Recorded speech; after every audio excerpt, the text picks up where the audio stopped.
Welcome to another episode of the Rep Your Story podcast presented by Level Sportswear. We got a very special guest on today, Hugo Rodas. Did I say that right? Rodas? Yeah, Rodas? Yep. Rodas, good. Hugo shoots on Instagram and social media. Little background about him. Fun fact is that he used to hoop in high school. Not a lot of people know that. So he is also known for his recent feature on People magazine. So shout out for that. Photo of LeBron and Carmelo in his signature black and white. I know you don't rep that you started that, but it's something that you've pioneered recently. So applauds to you. He has also photographed athletes like Bronny, Bradley Beal, Imani Bates, Derek Lively, Keontae George, Donovan Clingan, Rodney Rice, Cam Whitmore, and the list just goes on and on. So very, very happy to have you on the podcast. We start off every episode the same, basically just giving you a platform to share your story. So with that being said, I'm gonna give it to you. What's your story, man? What do you got to say? Well, it depends on how far back I go. I guess if I start from the beginning, I'd like to start obviously with my parents. When they got here, immigrated from Guatemala. So their story is kind of insane. At least my dad and how they met and everything.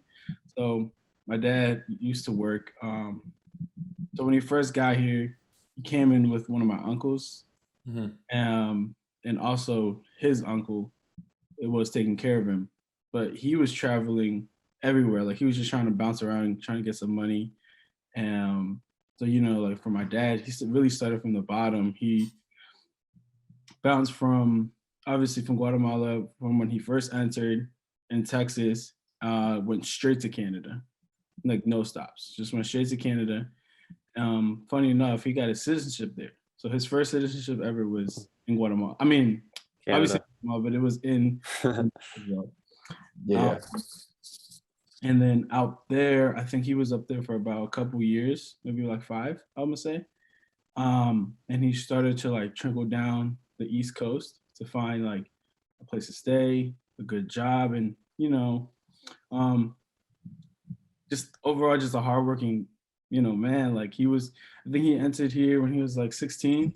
By the time he was 22, I think he already had my sister, my older sister. And ever since then, I like telling the story because for me, my dad does everything. He's the guy who brings all the money in. He puts me and my sisters in the best position to succeed. And I'll forever be grateful for him. Also, when my dad first got here, he keeps telling me the same story about how he turned around an entire supermarket. I mean, it's one of them stories where it's just he just wanted a job, and so he got in there. All he used to be the janitor, and then he went from a janitor to the manager. But he flipped the whole supermarket around. Nobody was really going to it because it was really dirty, and they weren't getting great stuff coming in, or I guess the import stuff that they were getting, it was just never good.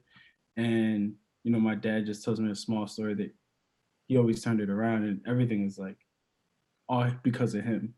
And so I'm trying to keep that short though. But yeah, to me that small little story means a lot to me, and it kind of reflects on the person I am because I like to go somewhere where there's not a lot of action and then just blow it up. And so yeah, but as far as my story, it's kind of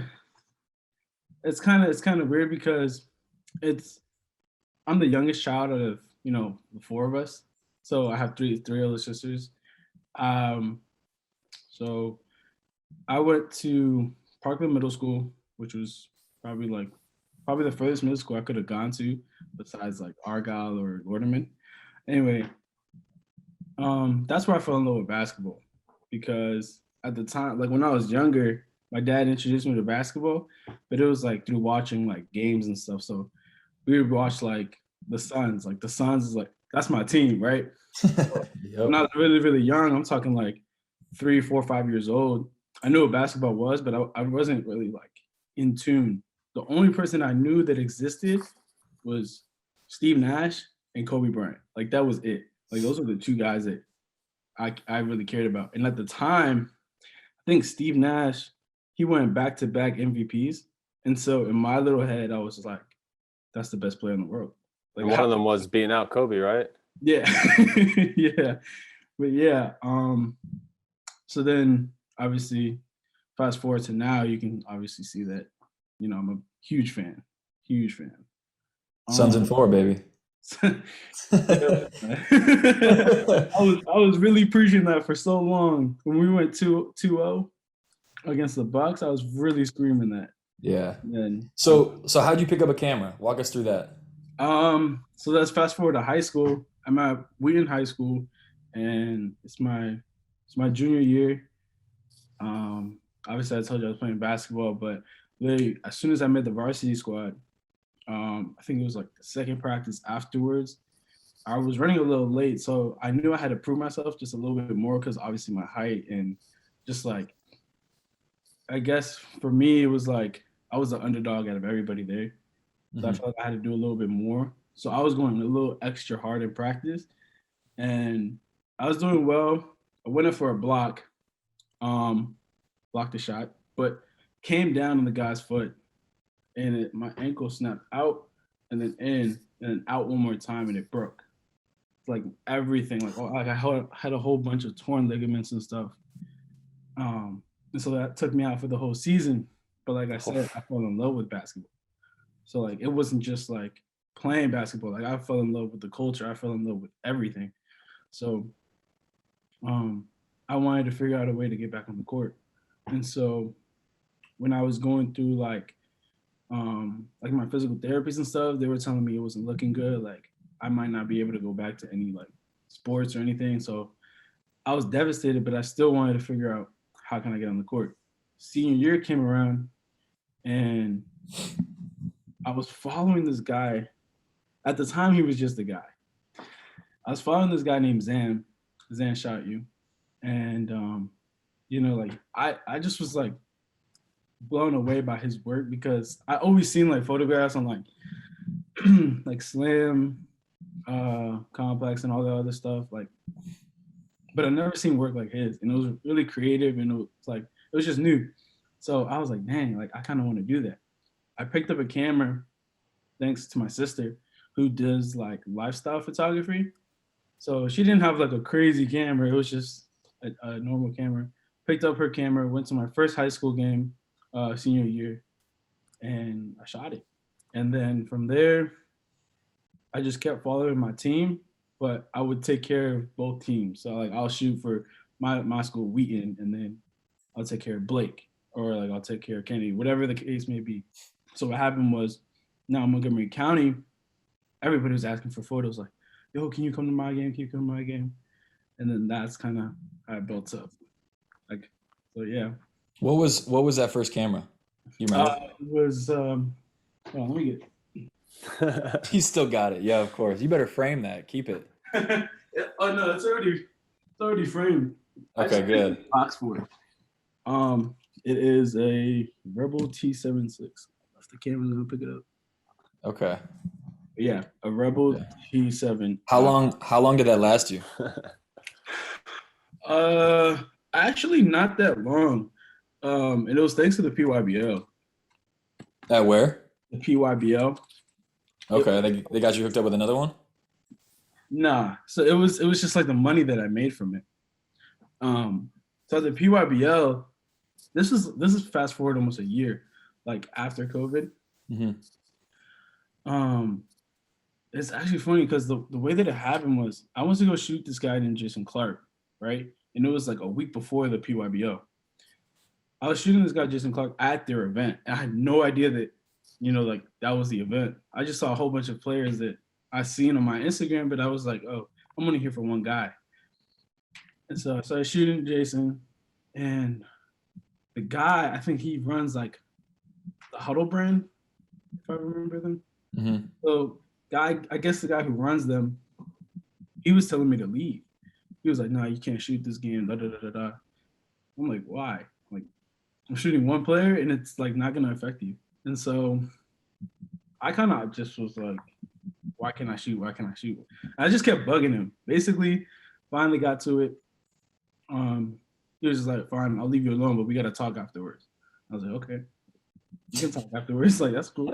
What? And then so I saw just Jason, and then he was like, yo, let me see some of the. So this is after the game. He's like, yo, can I see some of the pictures? I'm like, okay. So I started showing him pictures and stuff, and then that's when he was like, oh shoot, like these are good. And then I was like, I haven't even edited them. And so after that, he asked me for my number, and then he texted me. He's like, hey, I'd love for you to come down to the PYBL and just shoot it for a little bit.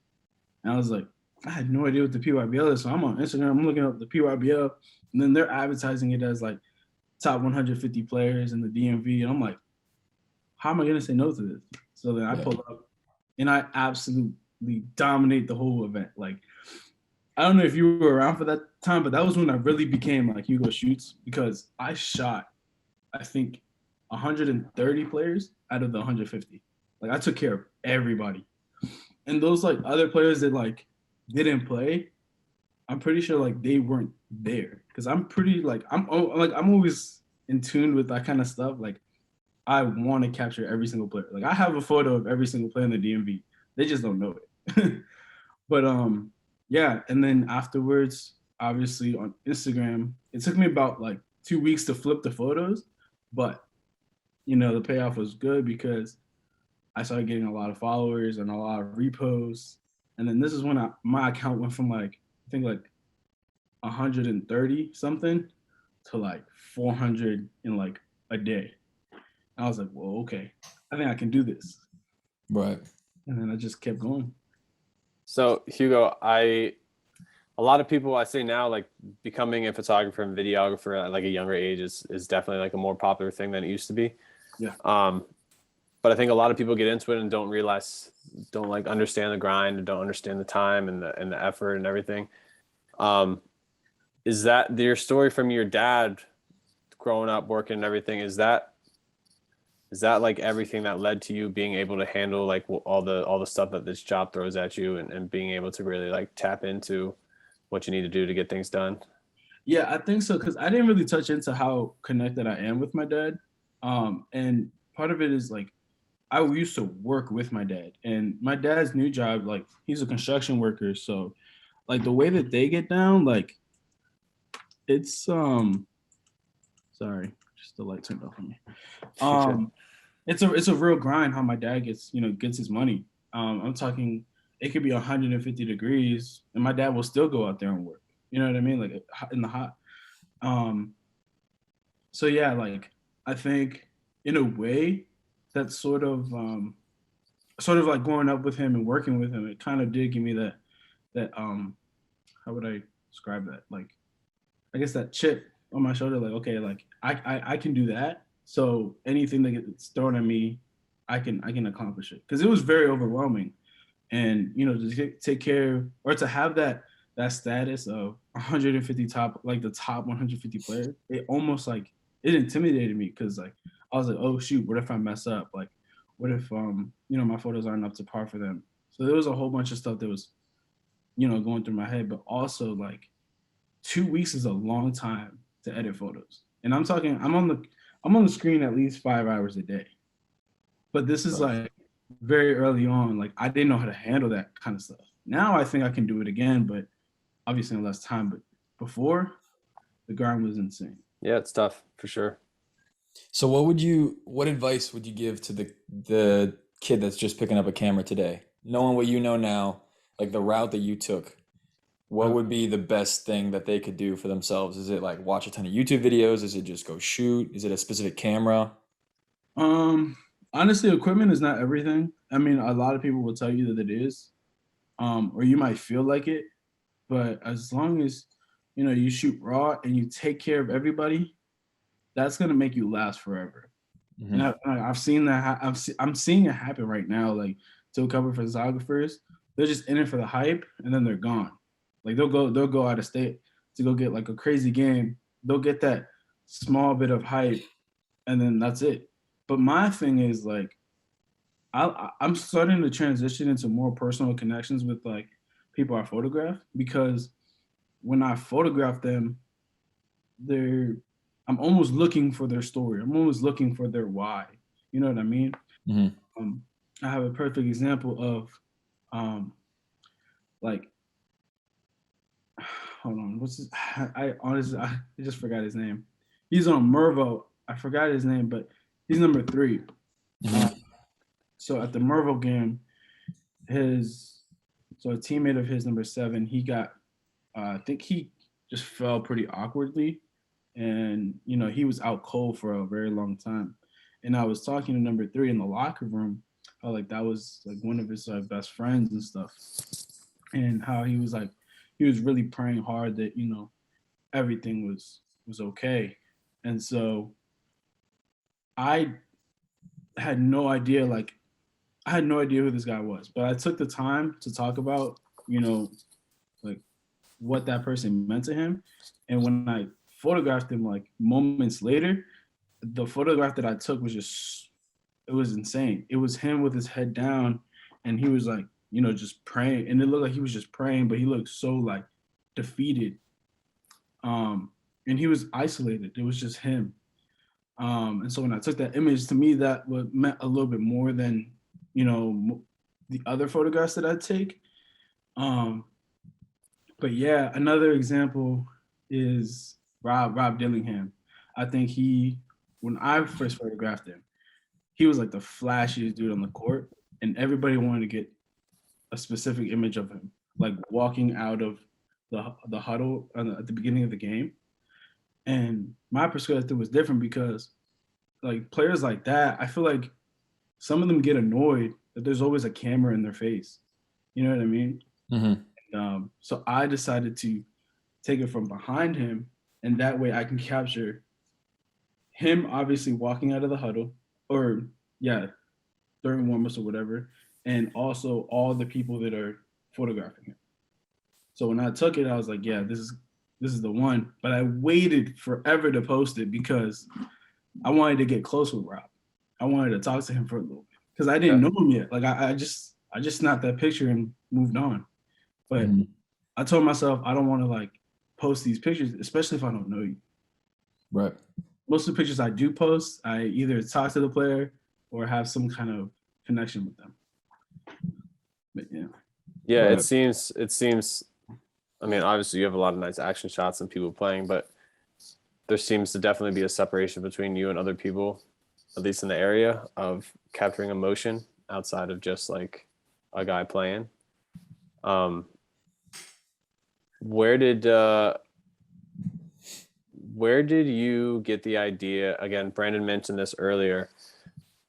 You didn't like develop the signatures black and white style, but like, where did you get the inspiration for blanking out the background and like bringing in gradients to that stuff? And like, obviously we can talk about the LeBron and Carmelo photo as like I was gonna say we got to touch on that before the obvious like a perfect example of it. Obviously people picked it up and everything, but where did that come from? Was it inspired by somebody, or is it something you just kind of stumbled upon and then just ran with it? So I do want to give shout out to Coolmac because he did take an image of me that sort of inspired the idea. It wasn't exact, like it wasn't like he white out the background and that's what I did because he took a photo of me and it was perfect. It was just like the background was white. He didn't do anything crazy to it, but his style made it look like I was so isolated. And so I ran away with that idea. So that's, what I've been doing ever since. Like I've just been isolating the moment, or isolating the player, whatever I decide to do. So for the Carmelo and LeBron picture, see now that one I had to isolate it. Like I had to isolate that moment because it's so like, it was personal, obviously them being, like the brotherhood that they have and everything, but also like the status that they have and the idea that people have of them. It's always them, it's always just them. Like when you think of, the 2003 draft, like you think of LeBron and Carmelo, and obviously the others, but but really it's LeBron and Carmelo because of the friendship and everything and the history that they have together as well. Yeah, that's cool. I really appreciate that. So it's not just like, oh man, this looks really cool. There's like something much more deep. There's a lot more depth to the fact that this is something that you're doing. Yeah. And they are gorgeous. They're just beautiful photos. Like all of them are just gorgeous. So who has been your favorite athlete to shoot? Besides LeBron and Carmelo. Yeah, I'm about to say, or Bronny. You got to take all the Take or Bradley- out or all the Brad- James. Bradley Beal. No NBA players. Yeah. I don't post him. I've never posted him. I posted him probably once, but it's Derek. Derek Lively? Queen. No, Derek Queen. Oh, okay. Why? Why him? I just think like it's just like Derek is such a he's just a funny character. You know, like he's so funny the way that he like the way he plays the game. It's almost like he like talks it into existence, if that makes sense. So like sometimes I'll be talking to him and he'll be like, you know, like one of these days I'm just gonna walk up the court like it's nothing and just pull the three like from half court. And I'm like, okay, whatever. And then, you know, like he translated into the game and he's pulling from like volleyball line. And I'm like, okay. But it's like when I photograph him, it's like he's almost like a little brother to me. Because I've been like contacting him ever since he left down to Florida. But when I was at St. Francis with him, there was always like a really good connection. But yeah, like I have a whole bunch of photos of him that I personally haven't dropped, just for like something bigger that I have. But yeah, I think Derek Queen might be my favorite person to photograph. Other than him, somebody who has been posted, I don't know if I want to specify a specific player, but a team would be San Francisco football. I love shooting them. Like that team is they show love to the camera. So like I get those kind of shots, but then like they play with so much emotion.